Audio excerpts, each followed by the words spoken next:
नमस्कार मंडळी, एक्सेल सिम्प्लिफायर या यूट्यूब चॅनलमध्ये तुम्हा सर्वांचं स्वागत आहे. तर आज आपण वर्किंग हावर्स कसे मोजायचे, म्हणजेच आपण किती तास काम केले हे कसं मोजायचं, कसं कॅल्क्युलेट करायचं हे पाहणार आहे.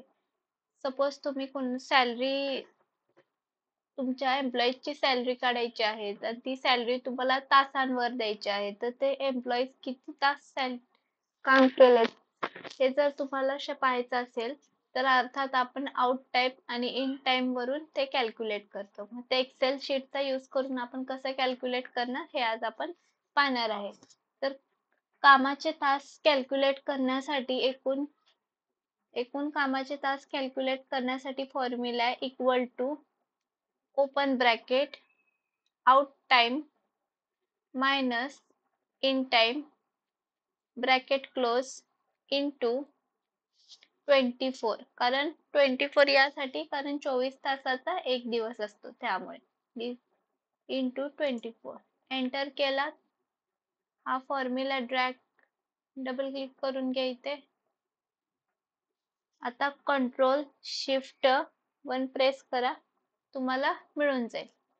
तर 17/3/25 ला 8 तास काम केलेलं आहे XYZ एम्प्लॉईजनी. 9:12 आलेला एम्प्लॉय 6:30 गेलाय, तर त्याचे 9.5 तास वर्किंग हवर्स झालेले आहेत, कामाचे 9.5 तास भरलेले आहेत. तसेच पुढील 9:09 आलेला एम्प्लॉय 5:59 गेलाय, तर 8 तास 83 त्याचं वर्किंग हवर्स झालेले. पुढे तसंच सेम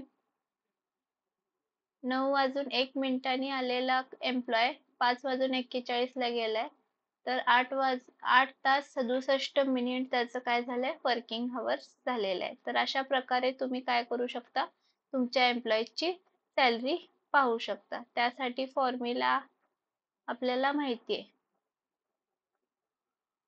काय, equal to open bracket out time minus in time bracket close into 24, then enter. Clear आहे? Okay, thank you.